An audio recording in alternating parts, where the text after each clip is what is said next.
Jehová Dios y Padre nuestro que estás en los cielos, en la tierra, aquí y en todo lugar. Alabado, bendecido y glorificado sea tu santo nombre por todas las criaturas del universo entero e incluidos nosotros.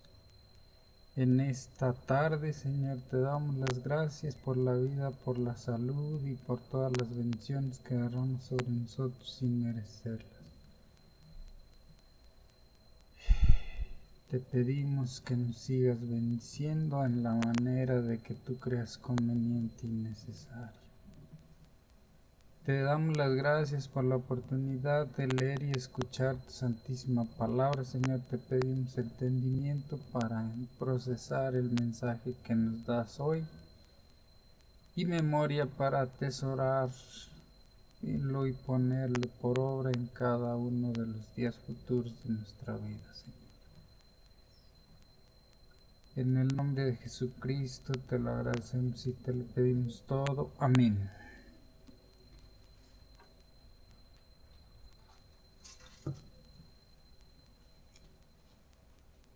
La lección de hoy se titula Imágenes del fin, introducción, parte 1, parte del sábado.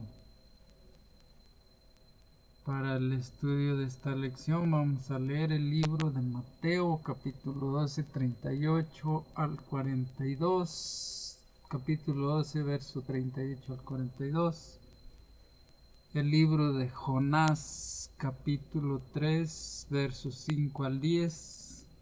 Apocalipsis capítulo 18, verso 4, libro de Daniel capítulo 5, verso 1 al 31 y también Apocalipsis 16, 12 al 19 y por último el libro de segunda carta de Crónicas capítulo 36, verso 22 y 23. Para memorizar. Y él respondió: soy hebreo y venero al Señor Dios de los cielos, que hizo la tierra y el mar.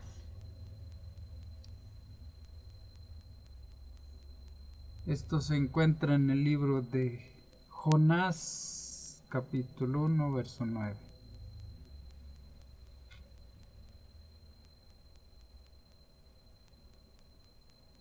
En este momento daremos nuestra última mirada a los relatos que nos ayudan a comprender los acontecimientos de los últimos días. Esta vez analizaremos la misión de Jonás a Nínive, la caída de Babilonia y el ascenso de Ciro, el rey persa que liberó al pueblo de Dios y le permitió regresar a la tierra prometida. Al igual que los demás relatos que hemos examinado, estas crónicas históricas han sido muy significativas para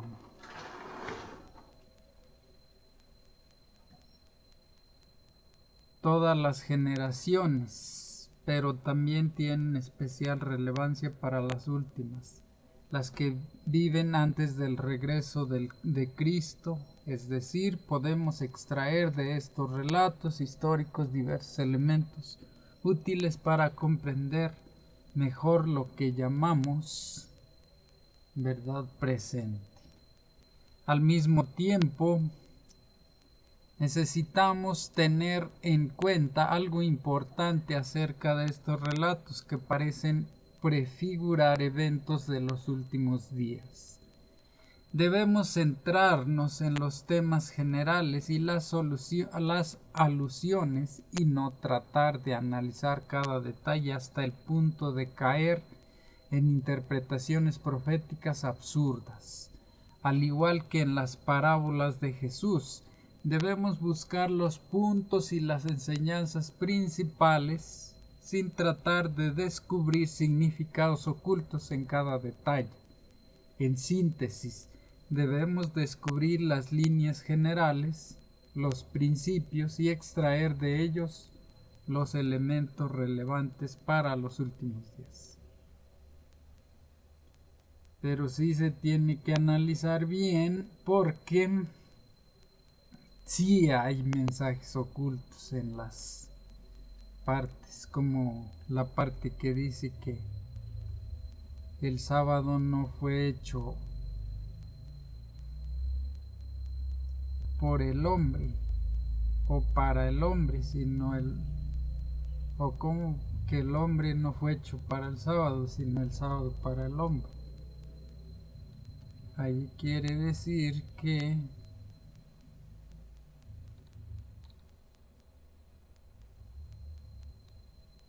para que le sea de mucho provecho, no que sea de un día más.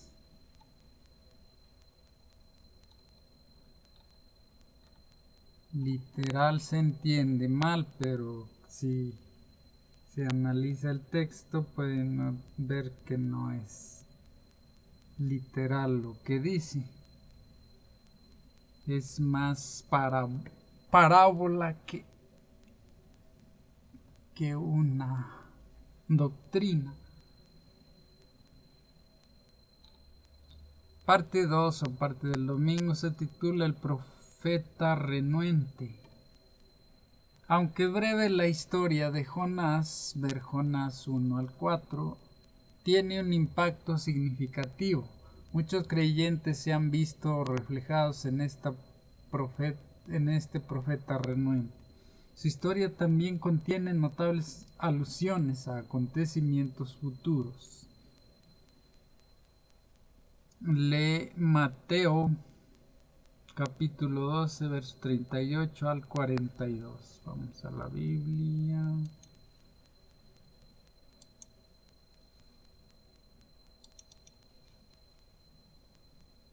Mateo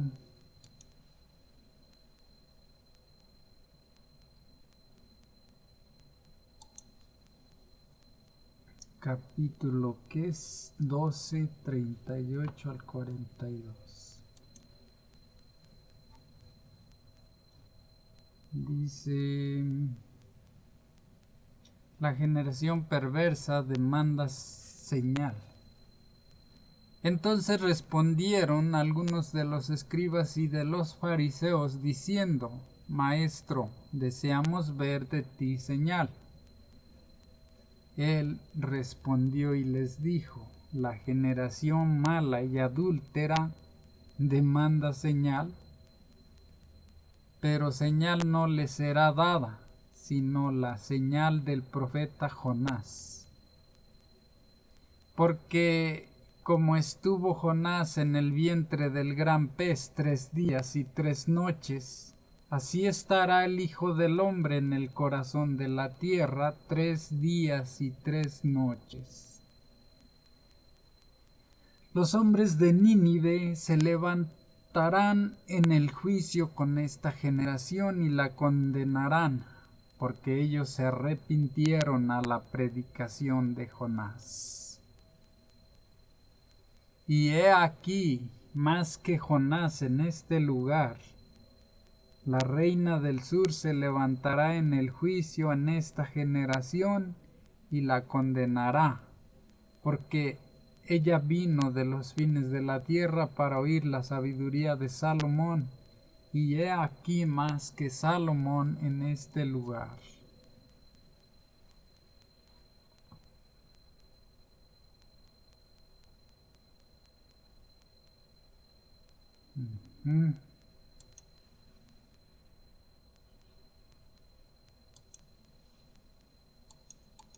La reina del sur dice.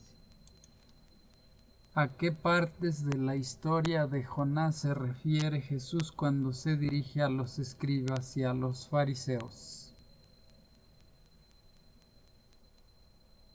¿Qué lecciones acerca del juicio hay en su declaración? Pues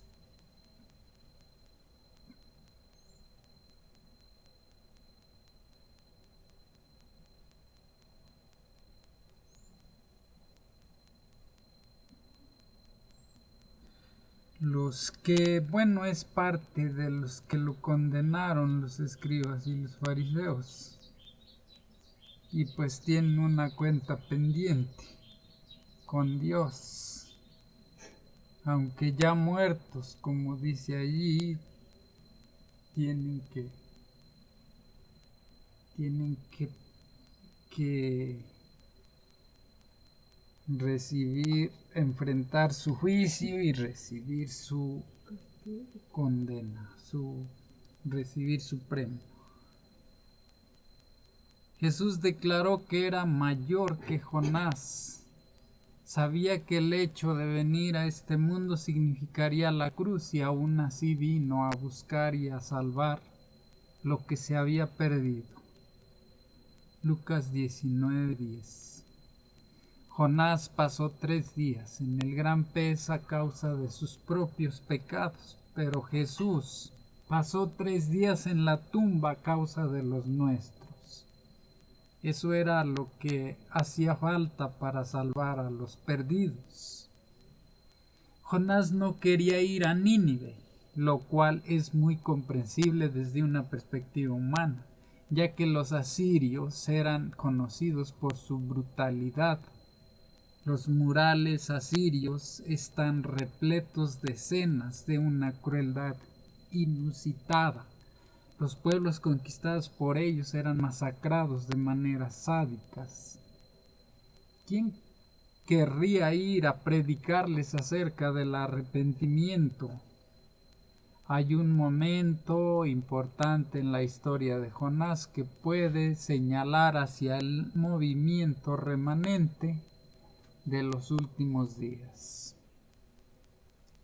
Cuando preguntan a Jonás quién es él, responde: soy hebreo y venero al Señor Dios de los cielos que hizo la tierra y el mar. Una declaración muy semejante al mensaje del primer ángel. Jonás 1:9, Apocalipsis 14:7. Es lo que le estaba yo diciendo a mi tía Lucía. Jonás está en el Antiguo Testamento y Apocalipsis es el último libro del Nuevo Testamento y todo está relacionado entre sí. Su énfasis en el Señor como aquel que hizo la tierra y el mar señala a Dios como el Creador. Este hecho es fundamental para entender por qué debemos adorarlo, y la adoración es un tema central en los eventos de los últimos días. Al mismo tiempo, también se nos ha encomendado predicar un mensaje potencialmente impopular en la Babilonia espiritual, decir: salgan de ella, pueblo mío. Apocalipsis 18:4. Equivale a llamar al mundo al arrepentimiento, algo que la mayoría no recibe con agrado, por muy amable que sea el mensajero. ¿Quién de nosotros no ha recibido respuestas negativas o incluso hostiles como resultado de su testificación? Ello es simplemente parte de la tarea. Parte 3 o parte del lunes se titula Una obra de arrepentimiento. Jonás tenía un mensaje inequívoco para el pueblo de Nínive. Jonás entró en la ciudad y caminó un día pregonando: de aquí a 40 días Nínive será destruida. Jonás 3:4. El lugar estaba condenado. Después de todo, ¿no era ese un mensaje directo de un profeta del Señor? Sin embargo, ¿qué ocurrió con Nínive? Lee Jonás 3:5-10. Vamos otra vez a la Biblia nuevamente.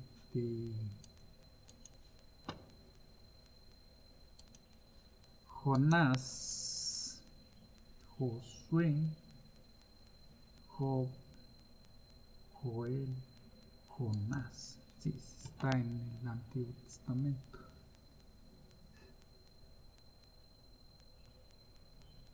3, 5 al 10 dice: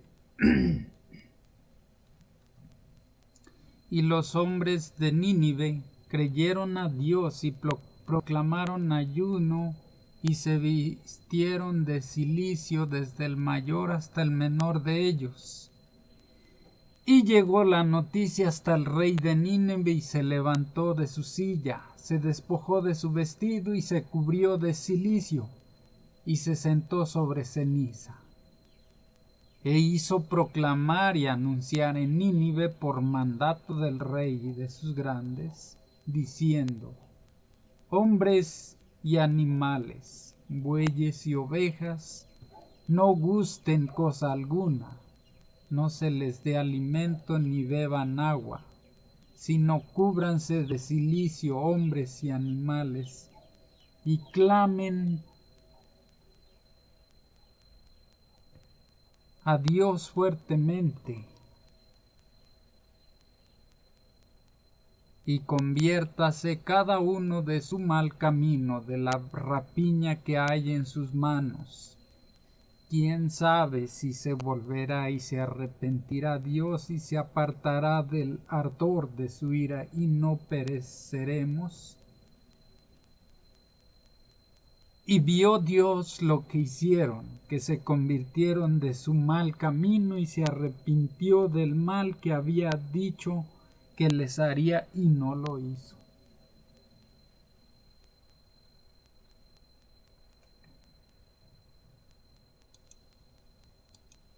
Se salvaron, pero porque hicieron lo que se les ordenó, lo que debían de hacer. ¿Por qué no se cumplió esta profecía? Bueno, ya contesté, ya se contestó la pregunta. Dice: toda la ciudad se arrepintió y la destrucción anunciada no se llevó a cabo, al menos por un tiempo. Se evitó su condenación. El Dios de Israel fue exaltado y honrado en todo el mundo pagano y su ley fue reverenciada. Nínive no debía caer sino hasta muchos años más tarde, presa de las naciones circundantes porque se olvidó de Dios y manifestó un orgullo jactancioso. Podemos esperar que algo así ocurra en los últimos días como resultado del mensaje final dirigido al mundo caído. Sí y no. Muchos prestarán atención al llamado. Y oí otra voz del cielo que decía: salgan de ella, pueblo mío, para que no participen de sus pecados y no reciban de sus plagas. Apocalipsis 18:4. Habrá personas en todo el mundo que se pondrán de pie y guardarán los mandamientos de Dios y la fe de Jesús en desafío a la bestia. Apocalipsis 14:12. Estas personas, como las de Nínive, se librarán del juicio que sobrevendrá a los perdidos. Algunas profecías, como la de que Nínive sería destruida, son condicionales. La ciudad sería destruida si el pueblo no se apartaba de su maldad. Ver Jeremías 18, 6 al 10. Sin embargo, otras profecías se cumplirán independientemente de la respuesta humana. Por ejemplo, las profecías mesiánicas acerca de la primera y la segunda venidas de Cristo, la marca de la bestia, el derramamiento de las plagas y la persecución al final del tiempo no son eventos condicionales.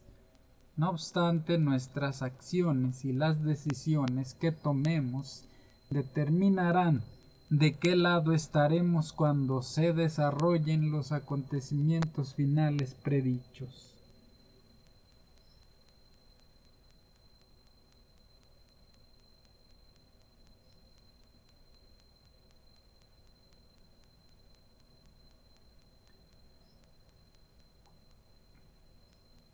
por los profetas. La fiesta, parte 4, parte del martes, se titula La fiesta de Belsasar. Después de que la ciudad de Nínive fue humillada en el año 612 a.C. por un ejército que incluía a medos y babilonios, dirigidos por el padre de Nabucodonosor, Babilonia experimentó un renacimiento como no se había visto desde los días de Hammurabi, su gran legislador. Bajo Nabucodonosor, quien ahora está libre del problema de las incursiones asirias, la ciudad de Babilonia creció en riqueza e influencia hasta el punto de que las naciones vecinas no tuvieron más remedio que someterse a ella. Era la reina del mundo del antiguo cercano oriente y las naciones que deseaban prosperar se declararon leales a ella. Por su parte, y hasta donde sabemos, Nabucodonosor aceptó que el Dios de Daniel era el legítimo soberano de todas las naciones. El siguiente relato que aparece en el libro de Daniel es el de Belsasar, príncipe heredero y corregente del reino de Babilonia. Lee Daniel capítulo 5, verso 1 al 31.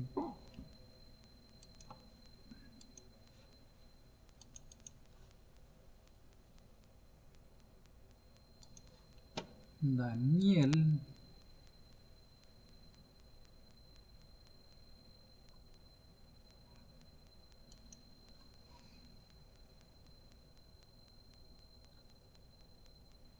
cinco, 1 al 31.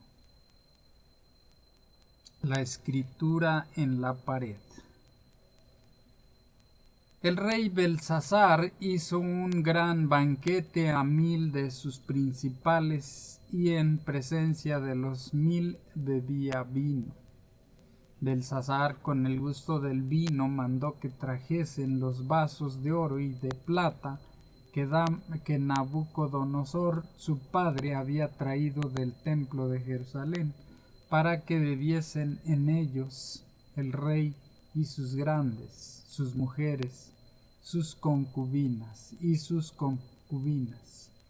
Entonces fueron traídos los vasos de oro que habían traído del templo de la casa de Dios, que estaba en Jerusalén, y bebieron en ellos. El rey y sus príncipes, sus mujeres y sus concubinas bebieron vino y alabaron a los dioses de oro y de plata, de bronce, de hierro, de madera y de piedra. En aquella misma hora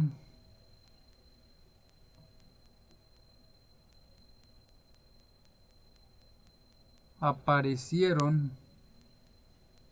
los dedos de una mano de hombre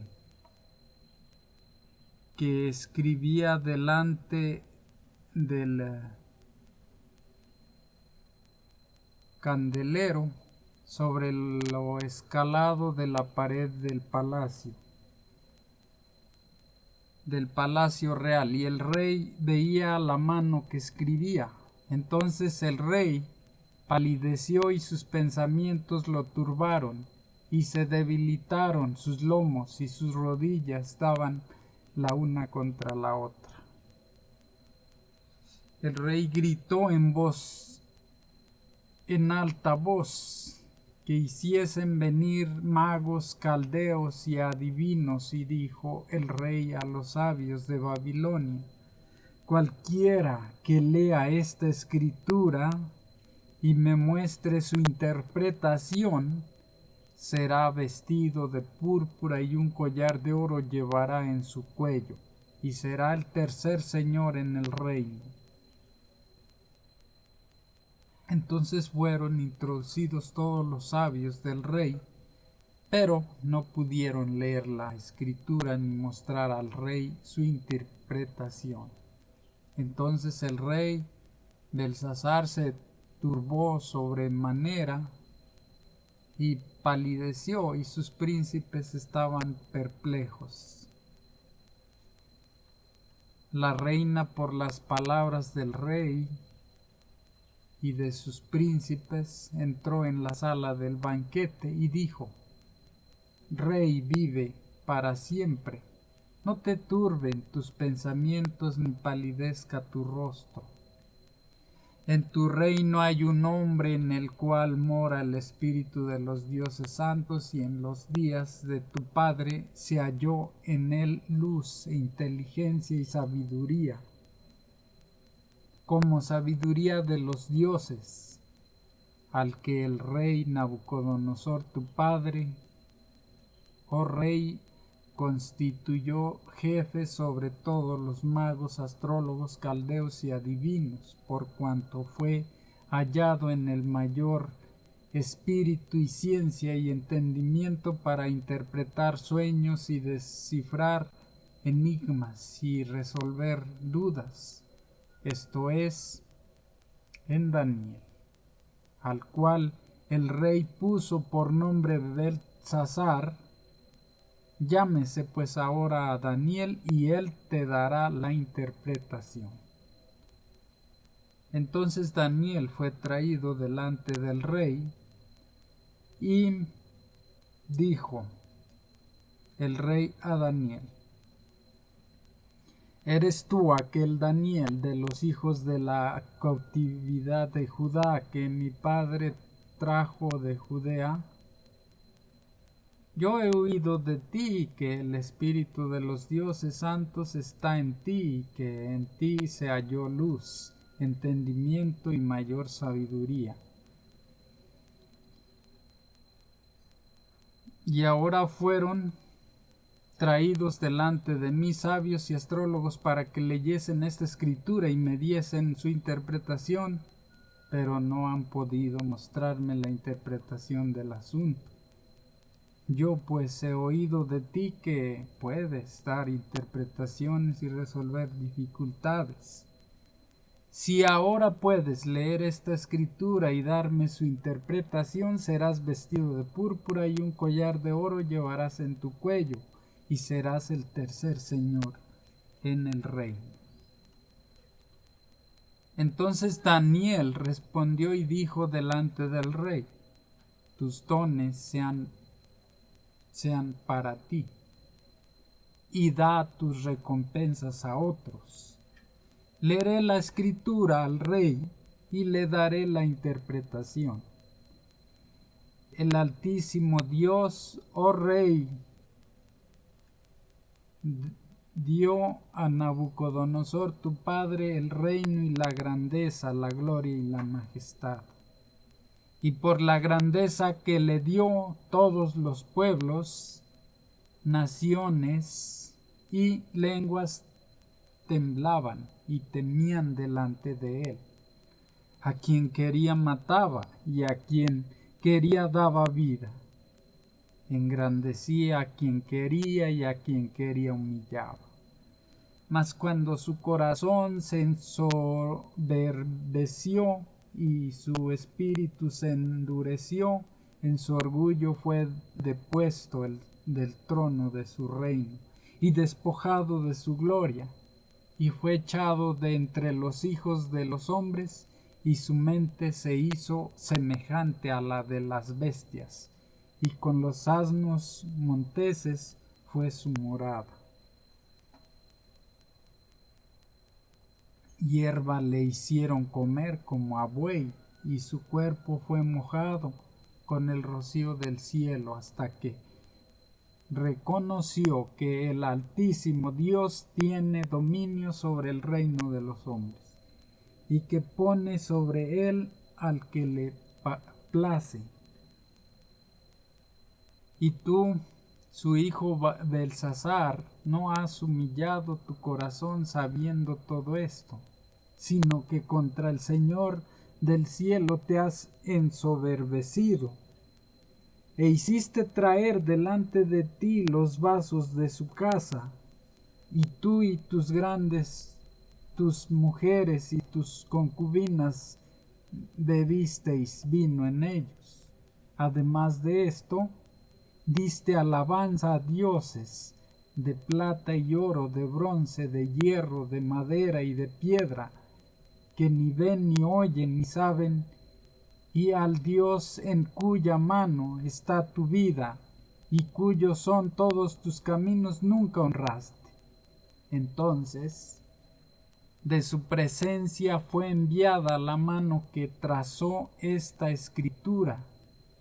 Aquí vuelve a dar una llamada de atención a las personas que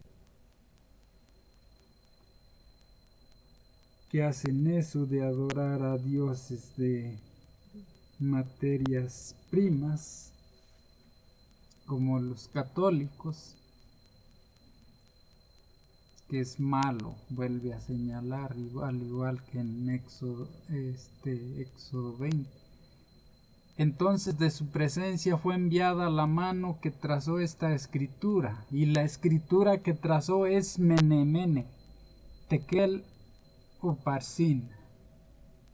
Esta es la interpretación del asunto.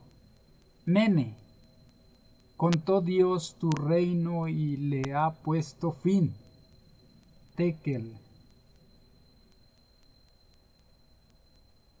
pesado has sido en balanza y fuiste hallado falto. Peres, tu reino ha sido roto y dado a los medos y a los persas.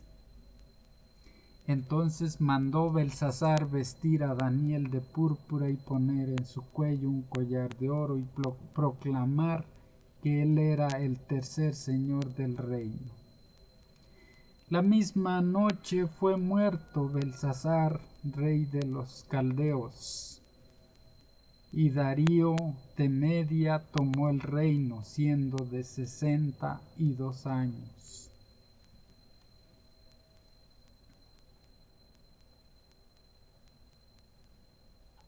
Ahí está, Daniel le dijo que él no quería nada de vestido púrpura ni collares de oro, que él le iba a interpretar el mensaje, pero no esperaba nada a cambio. Pero sin embargo el rey siempre le cumplió con lo que dijo, pero murió esa misma noche, dice, o ese mismo día. A ver, como dice que ese mismo día o esa misma noche. La misma noche fue muerto Belsasar, dice. Sí, la misma noche. ¿Qué importantes mensajes espirituales podemos extraer de este relato? Pues son varios, porque allí dice que hizo cosas que no debió haber hecho, como darle de beber a su gente en las copas del altar santísimo, el altar de Dios. Aparte de adorar imágenes y de olvidarse totalmente del Dios vivo que creó el cielo, la tierra y las aguas. Allí no tenía nada a su favor Belsasar.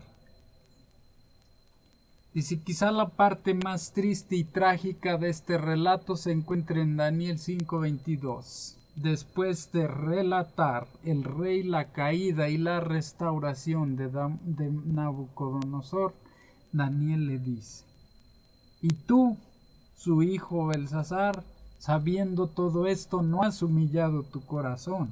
Es decir, aunque tuvo la oportunidad de conocer la verdad, prefirió ignorar los hechos y siguió el mismo curso de acción que acarreó tantos problemas a su predecesor. Como Nabucodonosor al erigir la estatua de oro, Belsasar desafió abiertamente lo que el Dios de Daniel había predicho. El uso profano que hizo de los vasos del templo de Jerusalén era probablemente una manera de subrayar el hecho de que Babilonia había conquistado a los judíos y ahora poseía los artículos religiosos pertenecientes a su Dios. Es decir, que todavía tenían supremacía sobre el Dios que había predicho su desaparición. Fue un completo desafío, a pesar de que Belsasar tenía sobrada evidencia y pleno conocimiento de los hechos. Su problema no era la falta de información o conocimiento, sino la dureza de su corazón. En los últimos días, cuando la crisis final se desate sobre el mundo, las personas también tendrán la oportunidad de conocer la verdad, lo que determinará su decisión, como en el caso de Belsasar, será su corazón. Parte 6 o parte del miércoles, no, es parte 5. Parte 5, parte del miércoles, se titula El sacramento del Éufrates. Uno de los puntos fuertes de Babilonia era el río Éufrates, que fluía bajo sus murallas y proveía a la ciudad de un suministro ilimitado de agua. Pero ese resultó ser a la vez su punto débil. Nitocris, una antigua reina babilónica, había realizado obras a lo largo del río con el fin de convertirlo en una ruta de acceso a la ciudad. Durante el proceso desvió el río hacia un pantano para que los obreros pudieran trabajar con comodidad. Ciro se dio cuenta de que podía hacer lo mismo y disminuyó el nivel del Éufrates, lo suficiente como para que sus tropas pudieran penetrar a la ciudad por debajo de la muralla. Una vez traspuestas las murallas, descubrió que los muros defensivos que bordeaban el río a lo largo de la ciudad estaban desguarnecidos, y conquistó la ciudad en una sola noche. El antiguo historiador griego Heródoto dice que quienes vivían en el centro de Babilonia no tenían idea de que los suburbios habían caído, pues era una época de fiesta y todos estaban entregados a la danza y a los placeres.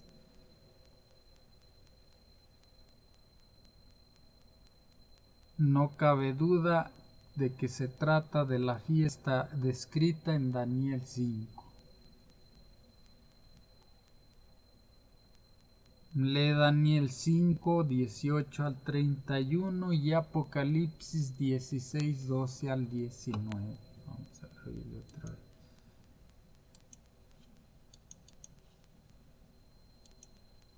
Y es Daniel 5, 18 al 31. Otra vez. Dice: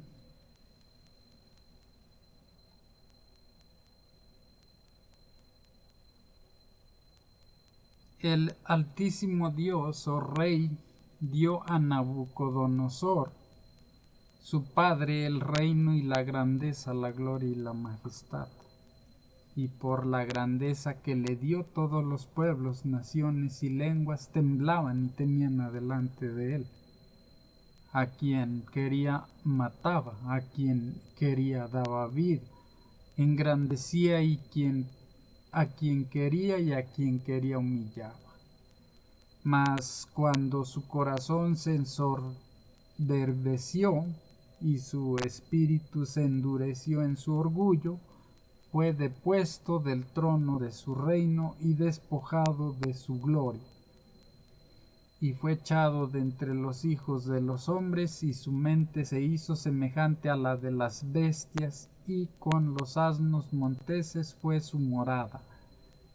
Hierba le hicieron comer como a buey, y su cuerpo fue mojado con el rocío del cielo, hasta que reconoció que el Altísimo Dios tiene dominio sobre el reino de los hombres, y que pone sobre él al que le place. Y tú, su hijo Belsasar, no has humillado tu corazón sabiendo todo esto, sino que contra el Señor del cielo te has ensoberbecido e hiciste traer delante de ti los vasos de su casa, y tú y tus grandes y tus mujeres y tus concubinas bebisteis vino en ellos. Además de esto, diste alabanza a dioses de plata y oro, de bronce, de hierro, de madera y de piedra, que ni ven, ni oyen, ni saben, y al Dios en cuya mano está tu vida, y cuyos son todos tus caminos, nunca honraste. Entonces de su presencia fue enviada la mano que trazó esta escritura, y la escritura que trazó es Mene, Mene, Tekel, Uparsin. Esta es la interpretación del asunto. Mene: contó Dios tu reino y le ha puesto fin. Tekel: pesado has sido en balanza y fuiste hallado falto. Peres: tu reino ha sido roto y dado a los medos y a los persas. Entonces mandó Belsasar vestir a Daniel de púrpura y poner en su cuello un collar de oro y proclamar que él era el tercer señor del reino. La misma noche fue muerto Belsasar, rey de los caldeos. Y Darío de Media tomó el reino siendo de 62 años. Ok, ahora vamos a Apocalipsis 16, 12 al 19. Del Antiguo Testamento nos vamos al Nuevo Testamento. 16, 12 al 19. El sexto ángel derramó su copa sobre el gran río Éufrates, y el agua de éste se secó para que estuviese preparado el camino a los reyes del oriente. Y vi salir de la boca del dragón, y de la boca de la bestia, y de la boca del falso profeta, 3 espíritus inmundos a manera de ranas, pues son espíritus de demonios que hacen señales y van a los reyes de la tierra en todo el mundo para reunirlos a la batalla de aquel gran día del Dios Todopoderoso. He aquí, yo vengo como ladrón. Bienaventurado el que vela y guarda sus ropas, para que no ande desnudo y vean su vergüenza. Y los reunió en el lugar que en hebreo se llama Armagedón. El séptimo ángel derramó su copa por el aire, y salió una gran voz del templo del cielo del trono diciendo: hecho está, hecho está. Entonces hubo relámpagos y voces y truenos y un gran temblor de tierra, un terremoto tan grande cual no lo hubo jamás desde que los hombres han estado sobre la tierra.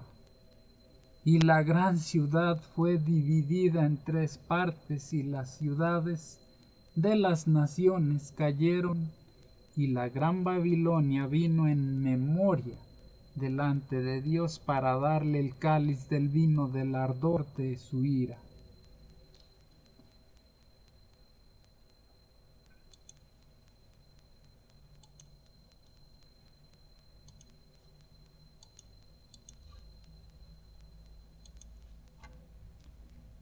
¿Qué paralelismos encuentras entre algunas de las plagas del Apocalipsis y la historia de la caída de Babilonia? Pues ahí en Daniel estamos viendo lo que no debemos hacer. En Apocalipsis estamos viendo lo que va a suceder por lo que hagamos, las consecuencias. Así que no deja de estar tan claro y tan entendible. Dice, al explicar cómo discernir las señales de los tiempos, Jesús advirtió a sus discípulos: velen pues, porque no saben a qué hora ha de venir su Señor.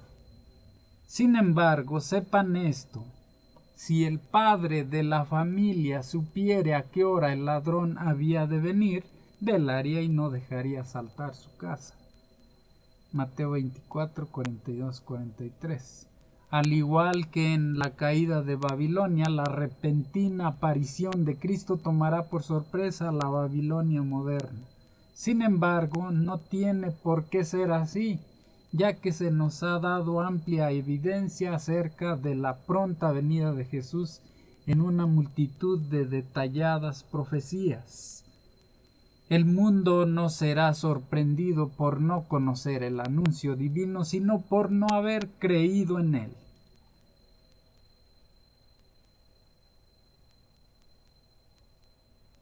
Parte 7 o parte del jueves se titula Ciro el Ungido.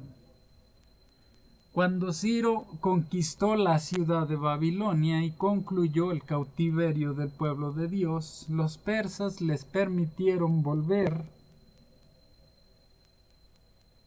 Aquí estoy. Les permitieron volver a la tierra prometida y construir el templo. Bajo Ciro, el imperio persa se convirtió en el más grande de la historia, formando lo que el historiador Tom Holland llama el mayor conglomerado de territorios que el mundo hubiera conocido. Como era costumbre entre los persas, Ciro fue llamado el Gran Rey o Rey de Reyes. Ciro prefigura lo que sucederá cuando Cristo regrese para buscar a su pueblo. Él es el Rey que viene del este, comparar con Mateo 24-27, para guerrear contra Babilonia y liberar a su pueblo, a fin de que éste quede finalmente libre de ella y vuelva a la tierra prometida. Ver Apocalipsis 19, 11 al 16. Por eso Dios se refiere a Ciro como su ungido. Isaías 45:1. Este famoso persa no solo liberó al pueblo de Dios, sino también su campaña contra Babilonia es un tipo o prefiguración de la segunda venida de Cristo. Vamos a la Biblia, lee Crónicas 2, segunda carta de Crónicas 36, capítulo 36, versos 22 y 23. Vamos a la Biblia.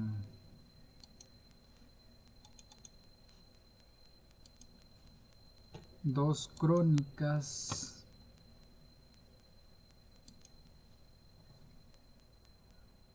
capítulo 36, versos 22 y 23. Dice: el decreto de Ciro.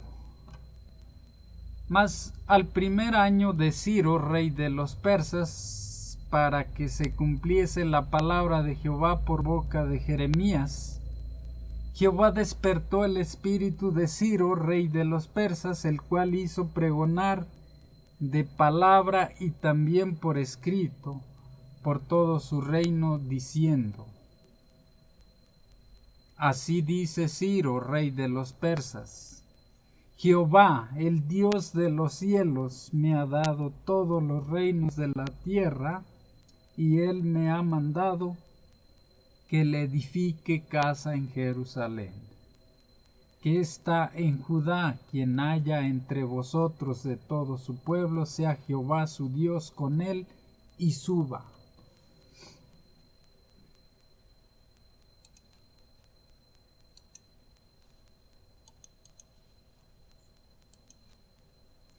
¿En qué se parecen la historia de Ciro y la de Nabucodonosor? ¿En qué difieren? Pues se parecen en que Jehová los puso sobre mucha gente o sobre un reino entero. Pero difieren en que Ciro, al parecer Ciro,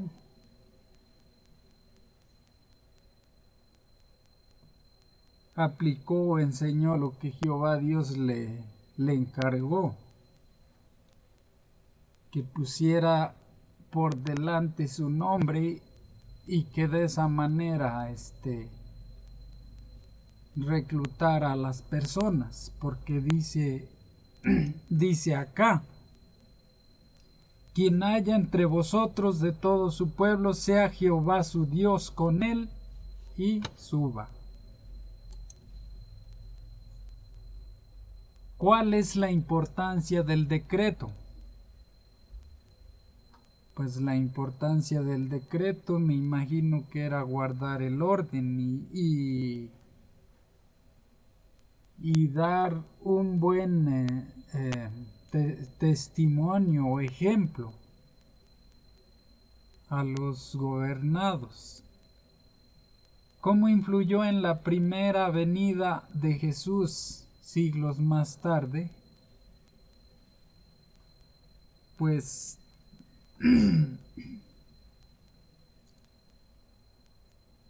tuvo discípulos gracias a eso, me imagino. O hubo mucha gente que creyó en él, aunque no fueron los principales sacerdotes de la ley y de la iglesia de ese tiempo, que pues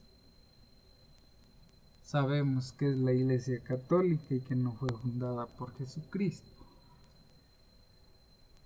Malaquías es hoy el último libro del Antiguo Testamento, pero de acuerdo con el orden original del canon hebreo, este termina originalmente con la declaración de Ciro en 2 Crónicas 36, 22 y 23, después de la cual comienza el Nuevo Testamento con el relato de Mateo acerca del nacimiento de Cristo, el Ciro antípico, Ciro decretó la reconstrucción del templo terrenal, pero Jesús inauguraría su ministerio en el santuario celestial, que conduciría a su regreso y a nuestra liberación. Ciro no era una representación perfecta de Cristo. Ningún tipo o prefiguración se alinea perfectamente con el antitipo, con la realidad representada, razón por la cual no debemos leer demasiado en cada pequeño detalle. Sin embargo, Ciro funciona en líneas generales como un tipo del Salvador. Cuán fascinante es que Dios utilizará a un rey pagano de una manera tan marcada para hacer su voluntad. A pesar de las apariencias, ¿Cómo podemos aprender a confiar en que Dios ciertamente dirigirá los acontecimientos finales según han sido profetizados? Parte 7 o parte del viernes, como siempre, es para estudiar y meditar. A cada nación que subió al escenario de acción se le permitió ocupar su lugar en la tierra para que pudiera determinarse si iba a cumplir los propósitos del vigilante y santo. La profecía describió el nacimiento y el progreso de los grandes imperios mundiales: Babilonia, Medo-Persia, Grecia y Roma. Con cada uno de ellos, al igual que con las naciones de menos fortaleza, la historia se repitió. Cada uno tuvo su tiempo de prueba. Cada uno fracasó, su gloria se desvaneció y desapareció su poder. Aunque las naciones rechazaron los principios divinos y con ello labraron su propia ruina, un propósito divino predominante ha estado obrando manifiestamente a través de los siglos.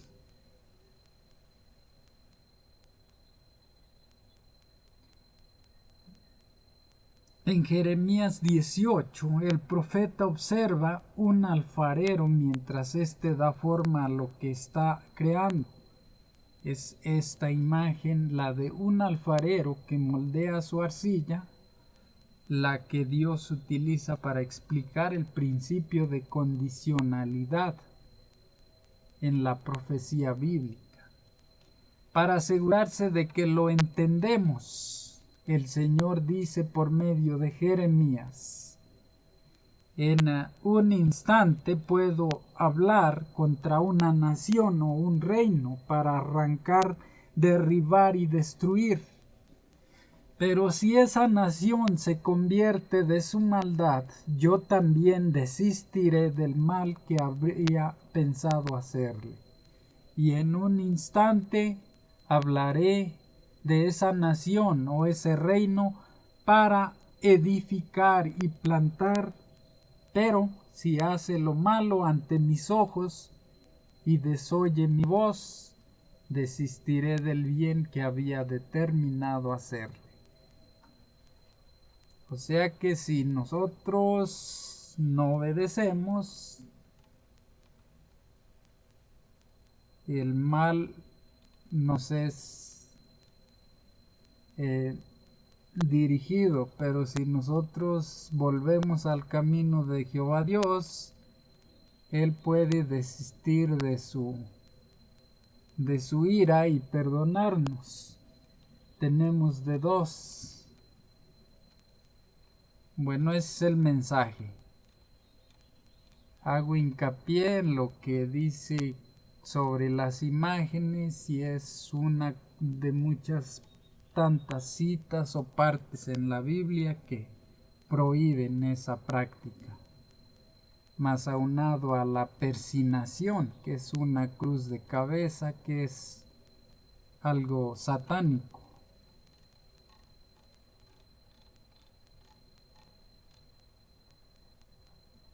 Y ya se ha visto que eso de persinarse no es bueno. Por eso los videos que veo ya sé cuáles son verdaderos y cuáles no.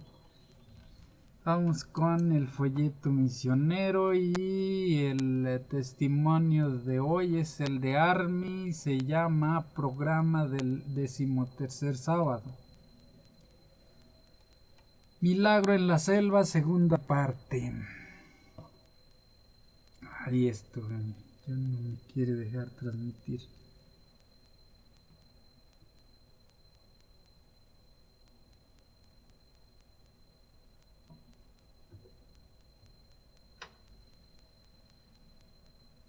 Milagro en la selva, segunda parte. La semana pasada hablamos de Army, un misionero que enseña a niños en una escuela misionera en la selva de Papúa, Indonesia. Army recorrió un trayecto de 8 horas montaña arriba para visitar a su madre, soltera, que no había podido volver a caminar tras caerse de un árbol 7 años antes. Él es un amigo misionero. Le dijeron que su única esperanza estaba en Jesús, el gran médico. En el camino de regreso a casa, Army y su amigo oraron para que hubiera señal de teléfono móvil, pues necesitaban desesperadamente consejo médico sobre cómo tratar la pierna de aquella mujer. Pero estaban en medio de una montañosa selva y hacía meses que no tenían señal de celular. Entonces ocurrió un milagro. Pocos días después de visitar a la madre de su alumna, el teléfono de Army sonó mientras él y su amigo visitaban otro lugar lejano en Papúa. Al principio Army pensó que era la alarma de su teléfono y lo ignoró, pero el teléfono siguió sonando, así que solo lo sacó del bolsillo y vio que había recibido un correo electrónico. Eso significaba que tenía conexión en el celular. Army inclinó inmediatamente la cabeza y oró. Señor, gracias por favor, ayúdame a llamar a la persona adecuada para obtener información sobre cómo tratar esta mujer.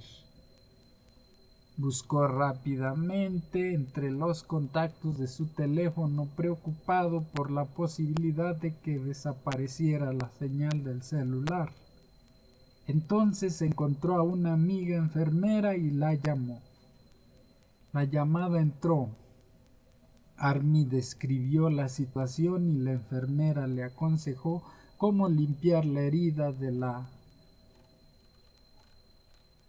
rodilla derecha de la mujer. También le sugirió que tomara antibióticos para la infección de los que él mismo tenía en su casa y se los diera a la mujer.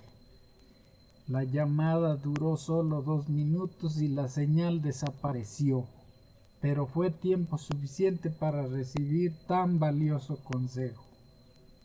Durante los 2 meses siguientes, Army y su amigo visitaron a la mujer en su choza todas las semanas. Cada vez le limpiaban la herida y le daban antibióticos contra la infección que le había producido inflamación.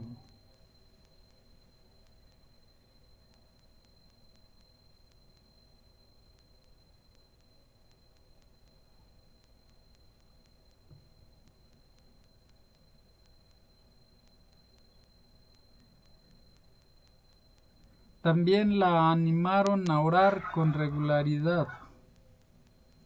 ¿A quién debo orar?, preguntó ella la primera vez. Aquel cuyo nombre es Jesús, le respondió Army.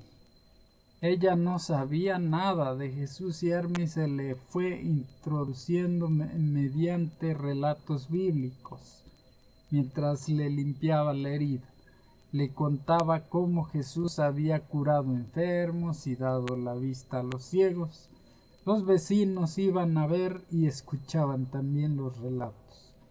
Con el paso de las semanas, la inflamación fue bajando poco a poco y la herida cicatrizó. Army y su amigo dieron gracias a Dios. Todo lo que estaba ocurriendo superaba sus conocimientos médicos. Después los dos misioneros tuvieron compromisos en otras partes de Papúa y no pudieron visitar a la mujer durante un mes. pero le enviaron alimentos sanos y remedios naturales con la ayuda de los niños a los que enseñaban en la escuela misionera de la selva. Cuando por fin los misioneros consiguieron recorrer las 8 horas de camino hasta su aldea, la encontraron de pie frente a su choza. Army se echó a llorar, no podía creer lo que veía. La mujer, que no había podido caminar en 7 años, estaba de pie con la ayuda de un bastón. A medida que él y su amigo se acercaban, ella daba pasos vacilantes hacia ellos con la ayuda del bastón. Entonces el amigo de Army se echó a llorar. «¿Cómo puede ser?», exclamó. Los tres se sentaron dentro de la cabaña. El rostro de la mujer irradiaba alegría y salud cuando dijo: «Seguí orando y el dolor desapareció». Lo contaba haciendo gestos con las manos para ayudarles a entender su dialecto. Creo que es gracias a Jesús, aunque no entiendo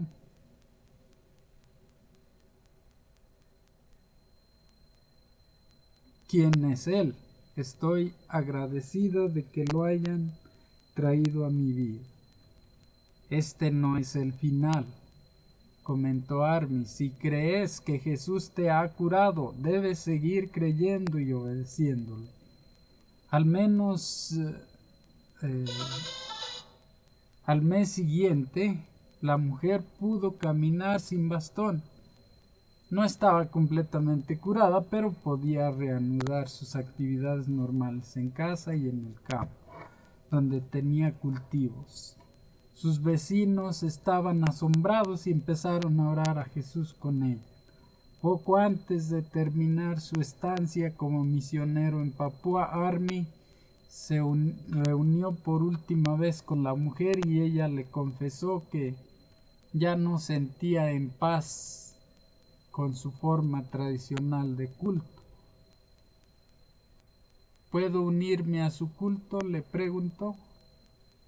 Eres más que bienvenida, le respondió Army, pero nuestra iglesia está muy lejos. ¿Cómo vas a poder andar 8 horas para llegar hasta allá? Jesús es quien me curó, le respondió ella. Tengo que adorarlo. Él me ha ayudado a caminar de nuevo y caminaré hasta la iglesia para adorarle. Fue así como hizo la larga caminata y después asistió a los servicios de culto todos los sábados. También envió a sus 4 hijos a la escuela misionera de la selva para sorpresa de Army. No solo sus hijos acudieron a la escuela, sino también todos los demás niños de su pueblo. Los vecinos habían sido testigos del poder de Jesús y querían sus hijos también lo conocieran. Las cosas que son imposibles para mí no son imposibles para Dios, afirma Army. Oro para que esta mujer siga siendo fiel a Jesús. Amén.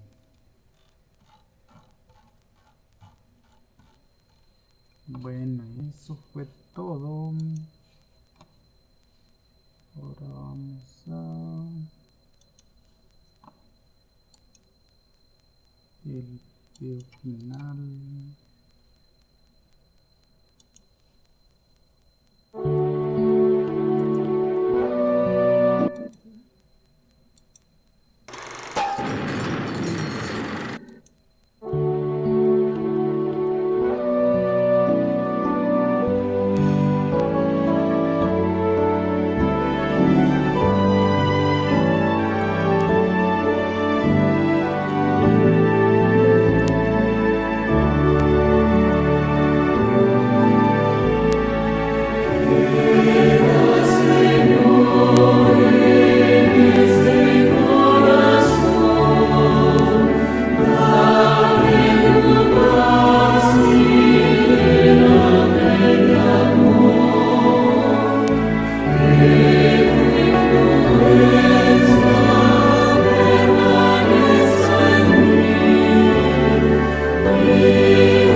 Jehová Dios y Padre nuestro que estás en los cielos, en la tierra y en todo lugar, aquí y en todo lugar.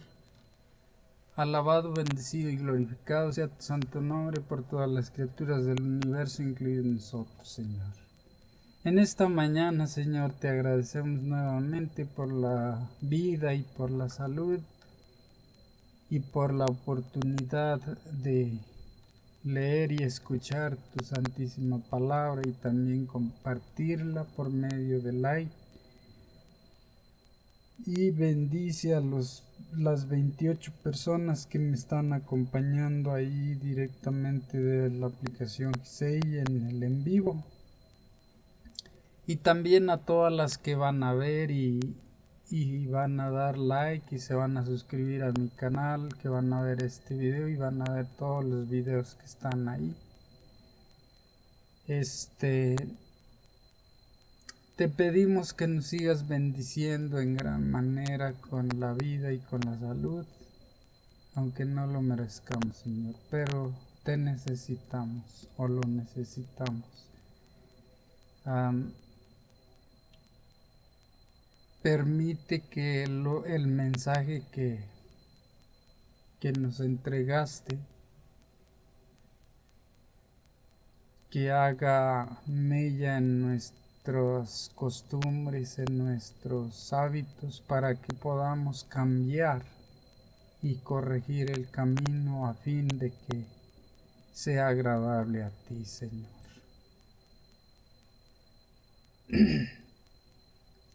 Te pedimos por la salud de mi hermana, de mi hermano y de toda la familia, Señor, para que podamos seguir adelante con nuestra vida, Señor. Y por último nos queda únicamente poner nuestra vida y nuestra salud en tus manos para que sea tu santa voluntad la que en nosotros se lleve a cabo, y confiamos en ti, Señor, tenemos fe en ti. Sabemos que tú nunca nos sueltas de tu mano. Por más difícil que sea la situación, nunca nos desamparas, Señor. Te pedimos que nos protejas, nos apoyes y nos guíes hacia el camino correcto, el verdadero, el del éxito, el de la salvación. Y nada, solamente eso te pedimos, Señor. Todo te lo pedimos y te lo agradecemos en el nombre santo de nuestro Señor Jesucristo. Amén.